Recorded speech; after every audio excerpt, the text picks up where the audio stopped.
Hey guys. So back in June, I think May or June, I shared a little bit about Main Core, which is the code name given to a database that the federal government has that basically has all the personal and financial information of anyone that they deem to be a national security threat. Now, it was started in the 80s under Reagan, and I'm sure they gave some really viable PC reason that everybody bought up, about having to safeguard the nation from terrorists, foreign and domestic. And it's information collected without a warrant or consent from FBI, NSA, CIA, the bulk of which comes from social media now. I'm going to go out on a limb and say, especially post-COVID, post-Q era, that the once tens of millions of Americans that were on this list is probably now in the hundreds of millions, I'm going to assume. I think you posted that maybe you don't want to get shot up with an untested first ever RNA vaccine. You're on the list. You ever questioned the COVID narrative, the inflated death tolls, the manipulated statistics? You're on the list. You ever questioned farm? You ever tried to expose government corruption? You ever liked, shared, commented, posted anything that goes against the mainstream narrative? You're probably on the list. So I want to come back to this again because I feel like it's relevant. Well, when is it? But I feel like it ties in with the change to the terms of service to social media, the fact that they're AI, obviously all fact checkers, it's just it's an AI software. They're in our DMs, they're in our personal messages. They are telling us in no uncertain terms that whatever we share can and will be used against us. There was just a story of a bunch of kids whose parents got together and wanted to give them a homecoming dance because they're seniors and they weren't getting anything right with all the COVID nonsense. So of course, everything about the headline was just like, once you're like, this is just so faulty. But the headline basically read, and this story went on to say that these parents went on to social media and were super cryptic in their messages, but that they were planning this homecoming event and that there was hundreds of unmasked children. And what they did was they went the Department of Public Health, it was somewhere in the United States, went in to one of the mom's social media accounts, pulled up all of her posts, pulled up the one particular post where she said,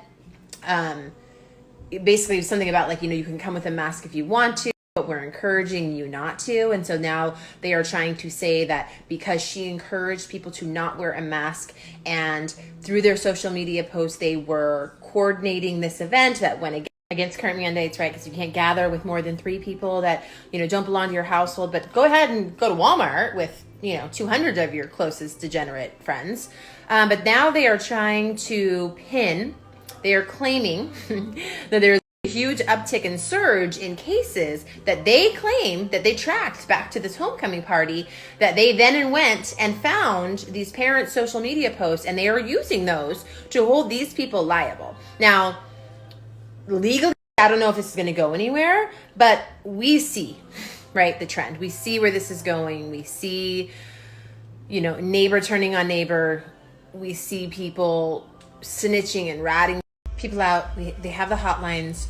They have, especially since this summer, really been outspoken about cracking down on any anti-vaccine or anti-government, basically, narratives, and that they are using verbiage and vernacular that's extremely concerning because they are now saying that you're an extremist and that you're a threat and a risk to public health and safety, which consequently is the warning that I get on Facebook when I'm thrown in Facebook jail or whatever, is that my meme was could cause bodily harm and that it is a risk to public health and public safety. Right, and we know now that the main goal of social media was data harvesting. Because what better way to get people, because, allegedly you could go on and freely speak about any topic, right, which we know now that that's complete fallacy. But what better way to get an unassuming public to be able to speak freely about any topic that they want to. And now, as we come in to all of the things that have transpired, especially surrounding the COVID vaccine. I do want to share some clips from Spiro again. I shared it in August, but it was the Google whistleblower who came out and said, hey, like I work at Google, like I'm low level, but what we're hearing is, so when it comes time and as the vaccine gets closer, we are going to see an all internet purge. He talked about Instagram, Twitter, Google, Facebook, YouTube. People are going to be deleted, right? Going to be a blackout. And what do we see? It's December. The vaccine is allegedly almost here. And people have already started to lose their accounts. But with the new change in the terms of service and then being explicitly clear about who and what they're going after, it pretty much seems like exactly what that whistleblower said is coming to fruition. And I think that ties in with Project Zephyr, which I know most of you guys know about. I shared over a year ago when I first found out about it, because I was just like, holy shit. Because Project Pogo was the censoring. We'd already seen that. And Project Zephyr had a lot more dire ramifications and was extremely alarming. And I feel like all of this, the main core list, in compiling anybody from Q or who speaks out about the COVID narrative, onto this main core list. And I feel like it is in direct correlation with Project Zephyr, also with digital currency, because how easy it is to freeze an asset if it's fully digital. And if you are labeled a domestic terrorist or a national security threat, especially in times of a national emergency, which we are in, probably not the best thing, right? So I feel like all of that ties together, and I do find it really interesting that Wikipedia just this year changed their description of the main core database, because there have been several people under the Freedom of Information Act who have requested, right, information about main core. Now, DOD and FEMA came out and said, oh yeah, like we looked and we didn't find anything. They're not going to tell you, right? I mean, under the Freedom of Information Act, like we could request the truth, right, and documents pertaining to COVID. They're not going to come out and give it to us because they don't tell us the truth. But I do find it really interesting that Wikipedia changed their description of main core. But I think I want to share a little bit more about that, because when you look at the description and you look at the people and the names and the types of people that they've been compiling this information on, pretty sure we're all on there. So the old Wikipedia description was, main core is the code name of a database maintained since the 1980s by the federal government of the United States. Main core contains personal and financial data of millions of U.S. citizens believed to be threats to national security. The data, which comes from the NSA, FBI, CIA, and other sources, is collected and stored without warrants or court orders. The database's name derives from the fact that it contains copies of the main core, or essence, of each item of intelligence information on Americans produced by the FBI and the other agencies of the U.S. intelligence community. So it goes on to say that as of 2008, there were reportedly 8 million Americans listed in the database as possible threats, often for trivial reasons, whom the government may choose to track, question, or detain in a time of crisis. What are we in right now? It goes on. Radar Online reports he has been told that the program utilizes software that makes predictive judgments of targets' behavior and tracks their circles of associations with social network analysis and artificial intelligence modeling tools. That's AI fact checkers, you guys, and social media. Radar continues, in the days after a hypothetical terror attack, events might play out like this. Tell me if this doesn't sound like what's going on. With the population gripped by fear and anger, authorities undertake unprecedented actions in the name of public safety. Officials of the Department of Homeland Security begin actively scrutinizing people who, for a tremendously broad set of reasons, have been flagged in the main core as potential domestic threats. Some of these individuals might receive a letter or a phone call. Others, a request to register with local authorities. Still others might hear a knock on the door and find police or armed soldiers outside. In some instances, the authorities might just ask a few questions. Other suspects might be arrested and escorted to federal holding facilities, FEMA, where they could be detained without counsel until the state of emergency is no longer in effect. The other thing that struck me when I read this was in June or July, sometime this summer, they were talking about suspending habeas corpus. So I'm like, that's exactly what this is. Like, you can be chained without counsel and no representation until the state of emergency is no longer in effect. And how long has the state of emergency been going on? So really, this is just a master list of anybody pretty much nowadays, right? Especially now. I mean, more so than ever before. With COVID, with Q, like, you have more people now, and especially on social media, it's all we do, right? At this point, who they can consider threats to national security, dissidents, domestic terrorists, and detain in case of a national emergency, which we have been in since March. And they can detain people for the length of the national emergency. Now, I think the biggest thing here, to me personally, you guys do what you do, but if you haven't taken personal defense seriously, if you're not armed, if you don't know how to use a weapon, if you don't have a very clear-cut plan, and I'm not just talking about, this list, we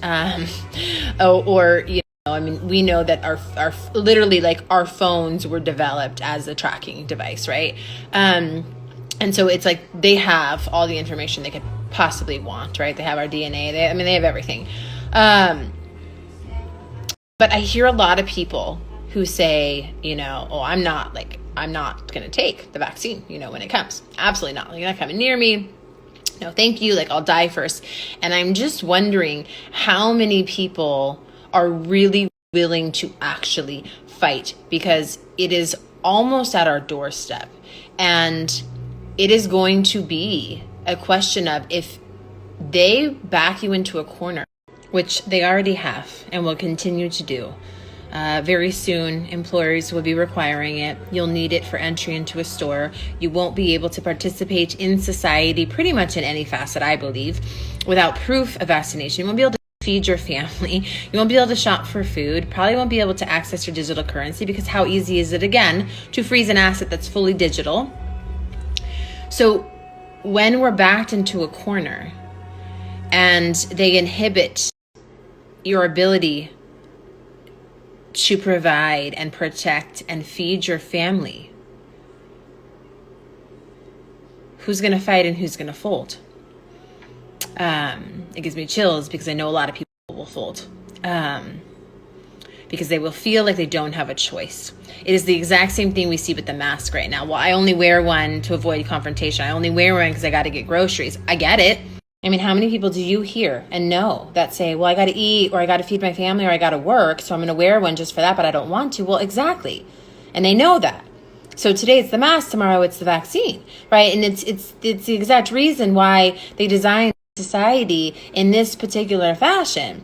Because if you got a bunch of self-sustaining motherfuckers out here, I don't care. Sure, mandate all you want. I don't need to go to your store. I don't need to go to a job to collect a paycheck. I have everything that I need right here. Very few of us are in that position, and they know that. So yes, you want to work, you got to put the mask on. You want to go into the store, you got to put the mask on. You just sub that out for the vaccine. And so I hear a lot of people say that they are willing to die before they take it. And I am just really wondering how many are ready to stand by that, because our future and the fate of humanity, literally hinges on what we do next. Like, the vaccine is practically here. We know they're going to get the EUA. They're going to start with military and healthcare. And by, early mid next year, it's going to start rolling out to the public. And they've already laid the groundwork. They've already set the stage. They've been priming and prepping us for months. We can go back to normal if you have this. You get your freedom pass if you have this. If you don't comply with this, you won't be able to do X, Y, and Z. So, I think a lot of us in the truther community have just been like, what's it going to take for people to wake up? And, I'm hoping this is it, because it's here. This keeps me up at night. Like, it is literally here.